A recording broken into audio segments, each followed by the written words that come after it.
你哋有冇覺得自己行得比人慢呢？就好似身邊啲朋友個個都早早揾到自己嘅方向，事業起飛，而你就仲喺度摸索、轉工同埋懷疑緊自己。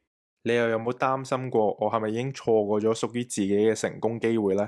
如果你都有以上嘅諗法，咁我今日要分享嘅呢一本書就啱晒你聽啦。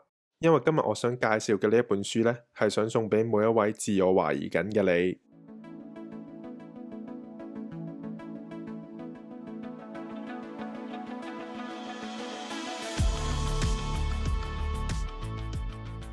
歡迎返到嚟，越讀越有型啊！我係 Andre。咁今日我想分享嘅呢一本書叫做《大器可以晚成》，Late Bloomers。呢一本書最主要講嘅係成功唔一定要快，反而有時咧慢先至係你最大嘅優勢。喺今時今日呢個社會，其實有一個好大嘅迷思，就係我哋太過迷信早熟啊！好似身邊嘅人成日都會講，細個考試就要考第一，要攞獎學金，入名校之後就要揾一份高人工嘅工作，好似成個人生就係一場比賽咁樣。如果跑得快呢，就代表你成功。咁結果變成點呢？大家就好似趕火車咁樣，一直追，一直比。咁但係個代價係咩呢？咁個結果就係變得焦慮，變得抑鬱，同埋變得自我懷疑。甚至有啲後生仔女因為承受唔到咁大壓力，而最尾選擇走上一條不歸路。作者喺書入邊就舉咗個例子啦，佢就有提到美國有啲高中生呢，為咗考試可以拎到高分，就居然開始食啲專注力藥物，就當成提神工具咁用。飲紅牛飲得多都對身體冇益啦，係咪先？更何況食藥。而我相信香港嘅情況都差唔多嘅啫。考 DSE 嗰陣，唔少中學生由中四開始一補就補幾科，跟住操卷呢就操到凌晨，每日呢壓力都爆晒棚嘅。啲人仲成日話，哇，入唔到 U 就冇出路啊，點樣點樣？試問咁樣嘅氣氛點會唔令人崩潰呢？而久而久之，我哋成個社會就好似打緊一場冇人會贏嘅競賽咁樣，越係競爭得快，個壓力就越大，但係呢，就冇人敢停。而講到大器晚成，作者 Rich Calgar 自己就係一個超級真實嘅例子。細個嗰陣呢，佢唔係成績優異嗰種，寫作唔叻，考試又麻麻地，唯一比較叻嘅呢，反而係體育。雖然佢最尾好好彩咁樣入咗史丹福大學，但係佢主修嘅呢係啲最容易過嘅科目。咁講白啲，就係揾條最容易行嘅路捱過去啦。而到佢25歲畢業嘅時候，佢冇即刻有一份好體面嘅工，反而做個洗碗，做個夜間警衛，做個打字員，收入直頭可以講話係少得可憐㗎，成日要靠捱去過日子。喺嗰段時間，作者經常覺得自己一事無成。因為佢見到身邊啲同學個個都高薪厚職，而自己呢就好似社會邊緣人咁樣，心入邊充滿咗自卑同埋迷茫。但係就喺佢26歲嗰年呢，佢終於開始人生開機啊！佢慢慢開始揾到真正嘅興趣，原來自己呢係中意創業、中意寫作，同埋中意連結人同人之間嘅故事。咁到佢29歲嗰陣呢，佢創立咗自己嘅公關公司。34歲嗰陣，佢創辦咗矽谷第一本商業雜誌。去到44歲咧，成為咗世界知名富比士雜誌嘅發行人。而到呢度仲未完喎，去到佢46歲嗰年，佢學識咗自己揸飛機，以飛行冒險為主題出咗一本書。之後每一年咧做超過50場全球演講，成為咗國際知名嘅演講家同埋作家。咁作者 Calgar 就用自己嘅經歷話俾我哋知，人生其實唔怕遲，只係怕你冇堅持咁行落去。就算起步起得慢，只要唔放棄嘅話，咁總有一日屬於你嘅光芒都會照耀世界。咁點解有啲人係遲啲先開竅呢？作者就用咗生物學同埋心理學，俾咗我哋一個好有說服力嘅解釋。首先從大腦發展嚟講，人類負責判斷、計劃、情緒管理嗰個區域叫做前額葉皮質，其實要去到25歲甚至30歲咧，先會真正成熟。即係話我哋後生嗰陣，雖然精力旺盛、反應快，但係當要做長遠決策、冷靜分析同埋要管理自己情緒嗰陣，呢啲深層次嘅能力係需要時間去發育同埋練出嚟嘅。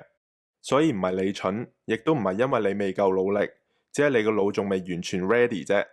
另外，從智力類型嚟睇呢，人類原來有分兩種智力，第一種叫做流質智力 （fluid intelligence）。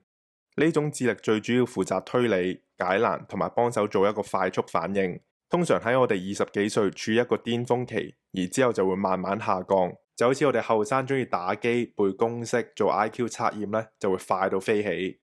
而第二種叫做晶體智力 （crystallized intelligence），就係知識、經驗同埋人生智慧嘅累積。呢種智力唔單止唔會老，反而年紀越大越犀利，因為你活得越耐，經歷越多，而睇嘅事就會越嚟越深。而呢一種力量係後生仔女想抄都抄唔到嘅。呢度可以舉個例子俾大家，大家可以試諗下，一個25歲嘅年輕人，記憶力勁，反應快，但如果要喺一場複雜嘅商業談判入邊，又要識得冷靜分析，又要識得掌握對方嘅心理，又要識得避開陷阱，咁樣嘅話，往往一個50歲、歷練深又識得人情世故嘅人，反而會更加容易攞到一個最有利嘅結果。所以慢熟唔代表輸，反而係你條路會越行越闊，越行越穩。所謂嘅大器晚成，唔係純粹話人遲啲先成功咁簡單，而係佢哋喺時間同埋經歷入邊培養出一啲深厚又珍貴嘅特質。而當中有6大優勢呢，係大器晚成嘅人會擁有嘅。首先就係好奇心啦，大器晚成嘅人對世界有一種永不熄滅嘅好奇心，佢哋唔怕重新學習，唔怕重新出發。一講起好奇心，就令我諗起安藤忠雄，一位日本嘅著名建築師。佢細個家境貧困，成績又一般，冇接受過正統嘅建築教育，完全呢係自學出身。佢後生嗰陣曾經做過拳擊手，仲攞過拳擊比賽嘅冠軍。但係即使係咁，佢心底其實一直對建築充滿咗無比嘅好奇。為咗可以俾自己學習建築，安藤忠雄佢就儲錢環遊世界。一個人隻身孭住個背囊去歐洲、美國、非洲，親身去睇、去感受每一座城市、每一件建築。佢唔係坐喺書台面前讀理論，而係用身體、用眼睛直接同呢個世界對話。就係因為呢份對世界永不熄滅嘅好奇心，佢不斷咁自學、自我挑戰，最終喺佢40幾歲憑佢嘅作品《住吉祥屋》爆紅，之後更加攞到普立茲克建築獎，係建築界嘅諾貝爾獎。安藤忠雄就用咗自己嘅經歷證明咗一樣嘢，好奇心唔單止可以改變一個人嘅命運，仲可以打開一條本來唔存在嘅道路。而第二個優勢呢，就係同情心啦，只有跌過、痛過嘅人先會更加容易體諒其他人。Howard Schultz 係星巴克嘅前 CEO， 佢細個喺紐約嘅一個貧民區長大，屋企嘅經濟好差，爸爸呢只係一個送貨工人，冇醫療保險。一場工作意外之後，成個家庭陷入困境，冇錢醫病，生活困難到極點。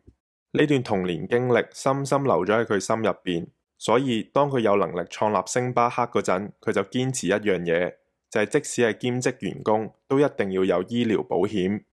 喺美國，提供醫療保險俾兼職員工係非常之罕見同埋昂貴嘅做法，但係佢就話：我唔想見到自己員工因為冇錢醫病而崩潰。我哋做企業唔單止係要揾錢，而更加係要守護人性嘅尊嚴。呢種因為自己經歷過痛苦，所以更加希望保護其他人嘅心態，就係真正嘅同情心。第3樣優勢就係韌性啦。根據今日心理學雜誌嘅定義，韌性係一種難以言喻嘅特質。有啲人雖然一次次俾人生擊倒，但係反而變得更加堅強，捲土重來。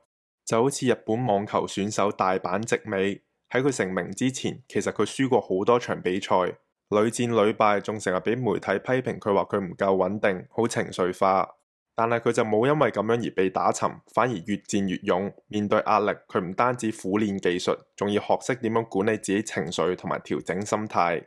最終佢可以喺4大滿貫賽事攞到冠軍，仲成為亞洲第一位登頂世界第一嘅女單選手。而所謂嘅韌性，就係即使一次次跌低，都唔肯放棄自己。每一次跌低之後，都會企得比以前更加堅強。而接住第4個優勢就係沉穩。講到沉穩，就係喺逆境入邊依然會保持冷靜，唔會自亂陣腳。而 J.K. 羅琳就係一個好好嘅例子。當年寫《哈利波特》嗰陣，佢生活真係窮到貼地啊！一個單親媽咪帶住個女，靠政府救濟金過日子，而每日最大嘅奢侈品就係一杯咖啡同埋一本筆記簿。佢坐喺咖啡店入邊，一邊寫作，一邊同自己講：只要我寫得夠好嘅話，一定會有人睇到。